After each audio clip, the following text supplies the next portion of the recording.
ශ්‍රද්ධාවන්ත වාසනාවන්ත පින්නතුනි භාවනාවක් පුරුදු කරගෙන යන්න සුදුසු කාලය සහ සුදුසු වයස මොකක්ද කියලා අපිට හිතෙන්න ඕනේ. මොකද්ද මේ භාවනා පුරුදු කරගන්න යන හොඳම කාලේ? හොඳම වයස. දැන් අපි මේකට කාලේ දාගෙන ඉන්නවනේ. සමහරව හිතනවා මේ අපේ තියෙන වැඩ කටයුතු අවසන් වෙලා අපි භාවනාවක් කරන්න ඕනේ. ඒ කියලා කියන්නේ දවසේ තියෙන ඔක්කොම වැඩ කටයුතු අවසන් කරලා භාවනාවකට පිවිසෙන්න ඕන කියලා අදහසක් තියෙනවා. එතකොට ඒ අදහස තුළ සමහරු භාවනා කරන්න යනවා. එතකොට අර දවසේම අපි යම්කිසි කටයුතු වල යෙදිලා ඉන්නකොට ඒ නිරත වෙච්ච කටයුතු වලින් ඇතිවෙච්ච නීවරණ වල බලපෑම අපේ අර භාවනාවට බලපානවා. එතකොට එහෙම නොවෙන්න නම් අපි මොකද කරන්න ඕන? අපි අර කරන කටයුතු සිහියෙන් කරන්න ඕන. එතකොට සිතේ විසිරීම අඩු වෙන්න සිහියෙන් කරන්න ඕන. කරන කටයුතු වලට සිහිය පවත්වගෙන කරන්න ඕනේ. එතකොට අර මානසික වෙහෙසභාවය නැති වෙලා ගිහලා අපිට දවසේ අවසාන කාලේ භාවනා කරන්න පුළුවන්. හැබැයි අපි දවසේ ආරම්භයේදී භාවනා කරන එක අපිට සාර්ථකයි.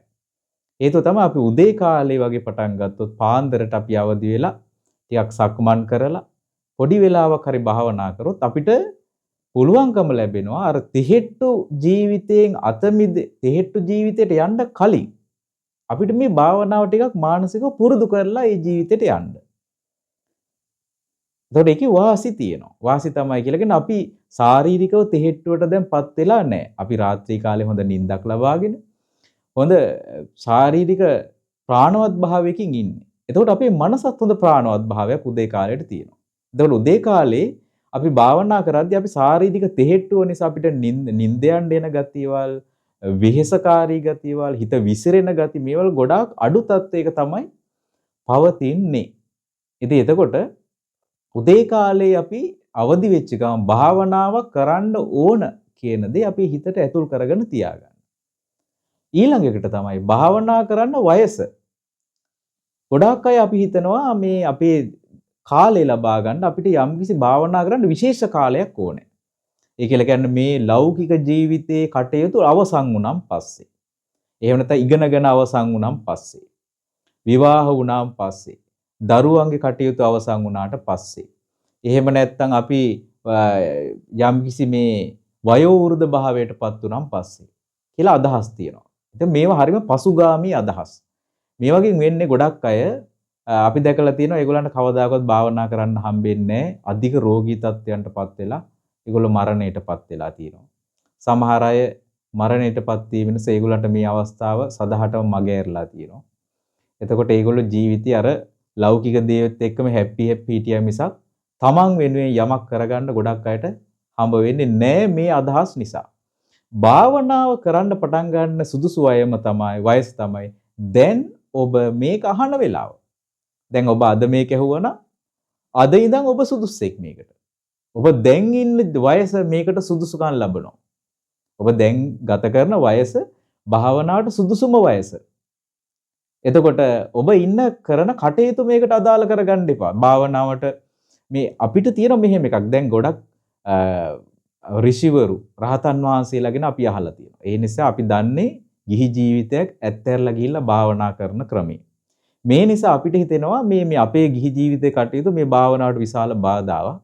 ඒ නිසා මේ වගේ ඈත් වුණ දවසට තමයි භාවනා කරන්න ඕන කියලා අපේ මතයක් හිත ඇතුලේ තියෙන්න පුළුවන්. ඒක වැරදි මතයක්. දැන් ඔබ අහලා තියෙනව නේද? චූල අනාථ පිණ්ඩික සිටුතුමා ගැන. එතුමා අනාගාමී වෙලා හිටපු කෙනෙක්. එතකොට විශාකා මහා උපාසිකාව සෝතාපන්න වෙලා හිටපු කෙනෙක්.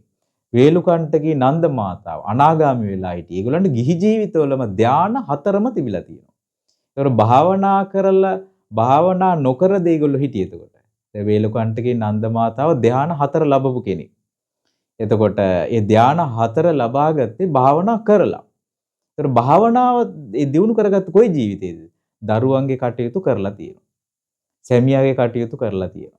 ඒතර ගෙදර වැඩපොළ කරලා තියෙනවා. ඒ කරන එකත් එක්ක ඒ කරන දේවල් මේ භාවනාවට බාධාවක් නෙවෙයි කියලා ඒ සිතන සිතුවිලි වලින් තමයි මේක කරගන්න පුළුවන්. අපි මේ කරන වැඩ කටයුතු තුළ අපි මේ වැඩ ටික සිහියෙන් කරනවා නම් අපි දැන් ඉන්න වයස තමයි භාවනාවට හොඳම වයස වෙන්නේ.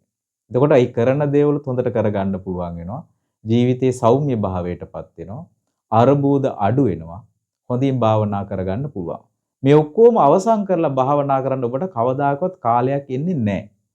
ඒක ළඟන ලෙඩ හොඳ වෙලා, ප්‍රශ්න අඩු වෙලා, ප්‍රශ්න තියෙන නිසා භාවනා කරන්න. ලෙඩ තියෙන නිසා භාවනා කරන්න. වයස යන නිසා භාවනා කරන්න.